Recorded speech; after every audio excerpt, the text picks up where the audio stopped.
आज हम बनाने जा रहे हैं मार्बल केक विदाउट ओवन और घर में किचन में मौजूद चंद इंग्रेडिएंट्स से बनाएंगे। किस तरीके से ये आपका केक फ्लफ़ी बन के रेडी होगा, इस चीज़ को देखने के लिए आपने पूरी वीडियो देखनी होगी कि किस तरह का आपका बर्तन होना चाहिए, कैसा बर्तन का टेक्सचर होना चाहिए और क्या क्या चीज़ें और सीक्रेट्स हैं वो सारे हमने इस वीडियो में बताए हैं। तो चलें केक को बनाना स्टार्ट करते हैं। हम डाल देंगे 3 अदद अंडे। इसको हमने बेक करना है। बेकिंग करने के कुछ असूल होते हैं कि इसमें आपने ठंडी कोई भी चीज़ नहीं यूज़ करनी है। जितनी भी चीज़ें जाएंगी सारी रूम टेम्परेचर है। उसके बाद हम इसमें डालेंगे आधा कप पीसी हुई चीनी, पाउडर शुगर। अगर ये आपके पास नहीं है तो 1 कप चीनी लेके आप इसको ब्लेंडर जार में पीस लें, चाहे तो इस तरह भी डाल सकते हैं। 1 टेबल स्पून हम इसमें डालेंगे बेकिंग सोडा। बेकिंग पाउडर आपने नहीं यूज़ करना, बेकिंग सोडा डालना है। आधा कप इसमें हम डालेंगे कुकिंग ऑयल। कोई सा भी आप रिफाइंड ऑयल ले लें, लेकिन खुशबू के बगैर आपने इसमें ऑयल यूज़ करना है, जैसे ओलिव ऑयल है, इस तरह की चीज़ें आपने यूज़ नहीं करनी। और अंडों की स्मेल को ख़त्म करने के लिए इसमें हम डालेंगे 1 टेबल स्पून वनीला एसेंस। और अब इन सारी चीज़ों को हमने अच्छे से बीट कर लेना। अगर आपके पास बीटर नहीं है तो ये चीज़ें आप ब्लेंडर जार में डाल के तो आप इसको ब्लेंड कर दें सिर्फ 1 से 2 मिनट के लिए। इसको हमने अच्छे से बीट करना है सिर्फ 2 मिनट के लिए। अगर आप दूसरी चीनी डाल रहे हैं साबुत तो आप 2 मिनट के बाद डाल के इस तरह स्पैचुला की मदद से आप उसको चेक करें। अगर आपको क्रिस्टल उसमें नज़र आ रहे हैं तो आप दोबारा से इसको अच्छे से बीट कर लें, ताकि इसमें कोई भी लम्स और गुठलियाँ नहीं होनी चाहिए। स्मूथ सा इसका बैटर होना चाहिए। अगर चीनी साबुत होगी, बाद में चीनी पानी छोड़ेगी तो आपका केक ख़राब हो जाएगा। ये देखिए, इस तरीके से आपका बैटर होना चाहिए। और ये जो केक है ये हीट पे नहीं पकता, गर्म हवा में पकता है। आपने हमेशा खुले बर्तन का इस्तेमाल करना है। उसके बाद इसमें हम डालेंगे 1 कप मैदा। मैदे को आपने छान के यूज़ करना है। 1 कप मैदा है तो बाकी चीज़ें आपका आधा आधा कप जाएंगी। आपने अब अपने इसको चम्मच की मदद से अच्छे से फोल्ड करते जाना है। यहाँ पे आपने इसको बीट नहीं करना और ब्लेंड भी नहीं करना, जस्ट आपने इसको मिक्स करना है अच्छे से। और मिक्स इतना करना है कि बैटर स्मूथ हो जाए, इसमें कोई लम्स या गुठलियाँ ना हो। ये देखिए, इस तरीके से होना चाहिए, बिल्कुल पतला नहीं होना चाहिए। सिर्फ आपने इसको मिक्स करना है यहाँ पे मैदे को इसमें, बाकी बैटर में। ये हमारा अच्छे से रेडी हो गया तो इसको अब हम रख देते हैं साइड पे। उसके बाद हम इसमें डालेंगे 1.5 टेबल स्पून कोको पाउडर। अलग से बर्तन में आपने डालना है। और 1 टेबल स्पून हम इसमें डालेंगे दूध। इसको चम्मच की मदद से हमने अच्छे से मिक्स कर लेना है। ये देखें। उसके बाद 1-2 ड्रॉप हम इसमें डालेंगे तेल की।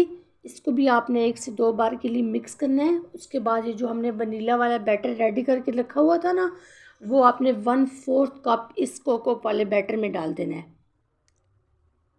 इस तरह डाल के आपने इसको अच्छे से मिक्स करना है।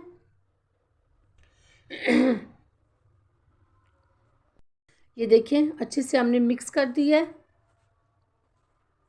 इसका भी एक फ्लफ़ी सा बैटर बन के रेडी होना चाहिए। इसमें भी कोई लम्स या गुठलियाँ नहीं होनी चाहिए। अब बनाने के लिए हम केक मोल्ड का इस्तेमाल करें, हम किसी पतीले का भी इस्तेमाल कर सकते हैं।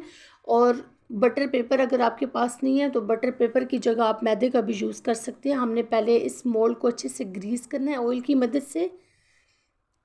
ग्रीस करने के बाद हम इसमें लगाएंगे बटर पेपर। अगर आप बटर पेपर का यूज़ नहीं कर रहे हैं तो आप पतीली या मोल्ड में आपने ऐसे ही पहले ऑयल से इसको ग्रीस करना है। ग्रीस करने के बाद आपने मैदा डस्ट करके उसको अच्छे से फैला लेना है।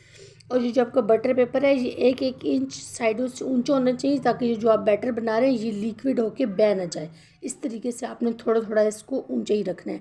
अब यहाँ पे आपने इसको अच्छे से सेट कर लेना है और दोबारा से आपने इसको ऑयल की मदद से ग्रीस कर लेना है यहाँ पे।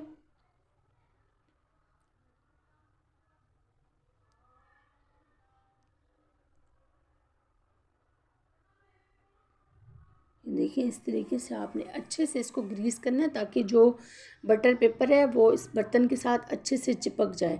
अब हम इसमें डालेंगे पहले वनीला वाला बैटर। 1-1.5 टेबल स्पून आपने डाल देना है। इसको सेट करने की ज़रूरत नहीं है, बाद में ये खुद ही सेट हो जाएगा। सिर्फ आपने लेयरिंग को रिपीट करना है। पहले ये वाला बैटर डालना है, उसके बाद वो कोको वाला जो चॉकलेट वाला हमने डाला है बना के रखा हुआ वो डालेंगे। इसी तरीके से आपने इसकी लेयरिंग को रिपीट करते जाना है। और बनाने के लिए आपने जो है गहरे बर्तन का इस्तेमाल करना है। ये कि जब आप ये बैटर डाल रहे हैं तो ये बैटर सिर्फ आप 1 इंच तक जाएगा। उसके बाद ये पक के जब रेडी होगा तो ये पूरा पैन भर जाएगा। इसलिए आपने हमेशा खुले और गहरे बर्तन का इस्तेमाल करना है पकाते वक्त। ये नहीं कि जितना आपका बैटर इसमें आ रहा है उतना ही बर्तन होना चाहिए, बर्तन जितना बड़ा होगा उतना आपका केक बन के अच्छे से राइज होगा। ये देखें। उसके बाद अब हमने 2-3 दफ़ा इसको इस तरह टैप टैप कर देना है ताकि जितनी भी इसमें एयर है वो सारी निकल जाए। उसके बाद आपने टूथ पिक या किसी भी पिक की मदद से या विस्क फोक की मदद से आपने इसमें अच्छे से निशान बना लेने हैं। बाद में ये खुद ही बन के सेट हो जाएगा। देखिए इस तरीके से, बस सिर्फ इसको आपने मिक्स करना है। इसको अब हमने अच्छे से मिक्स कर लिया है। अब हम इसको बनाने के लिए बगैर ओवन के बना रहे हैं तो किसी पतीले का हम यूज़ कर रहे हैं। बर्तन आपका गहरा होना चाहिए। अगर आप इसमें आप स्टैंड रख रहे हैं तो फिर आपको नीचे ये नमक रखने की ज़रूरत नहीं है। नमक हम सिर्फ बर्तन को बैलेंस करने के लिए रख रहे हैं, क्योंकि इसके नीचे जो हम बर्तन रखेंगे वो थोड़ा सा ऊंचा होना चाहिए। ये जो जितना भी आपका केक है ना, ये गर्म हवा में पकता है। ये देखिए बर्तन आपका ऊंचा होगा। ये अगर आप सिर्फ नमक के ऊपर रख देंगे तो फिर आपका जो केक है वो नीचे से जल जाएगा। जैसे हम गर्म होगा तो नमक की बहुत ज़्यादा हीट होती है, ये बहुत देर तक बहुत तेज़ गर्म रहेगा तो केक जो होगा आपका नीचे से जल जाएगा। इसलिए हमने इसके ऊपर एक छोटी सी कटोरी रख दी है, और कटोरी आपकी इतनी बड़ी होनी चाहिए कि ये जो आप ऊपर मोल्ड रख रहे हैं अच्छे से सेट होना चाहिए, इतनी बड़ी होनी चाहिए। इसके अलावा किसी पतीले का ढक्कन भी आप रख सकते हैं, और ढक्कन जो आप उसके ऊपर रखेंगे वो इतना बड़ा होना चाहिए कि जो साइडों से एयर है वो नहीं निकलनी चाहिए, क्योंकि केक आपका गर्म हवा में ही बेक होगा। आप इसको ऊपर से थोड़ा सा ढक दें। ढकने के बाद आपने 5 मिनट तक फ्लेम को बहुत हाई रखना है, ताकि जब अच्छे से बर्तन गर्म हो जाए उसके बाद आपने मीडियम टू लो फ्लेम पे यानी कि दम वाले फ्लेम पर 30 मिनट तक आपने इसको रखना है।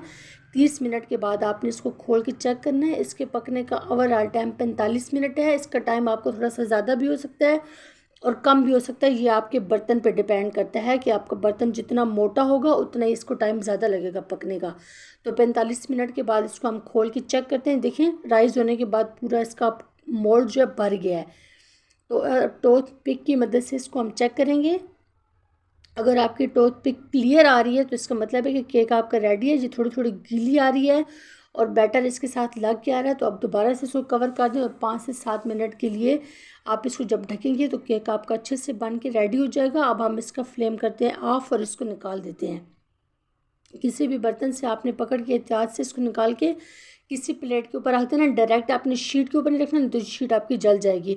अब इसको हम थोड़ी देर ठंडा कर लेंगे। ठंडा करने के बाद सबसे पहले आपने इसके किनारे काटने हैं ताकि केक आपको निकालने में आसानी हो। किसी भी छुरी की मदद से आपने इसके किनारों को अलग कर लेना है।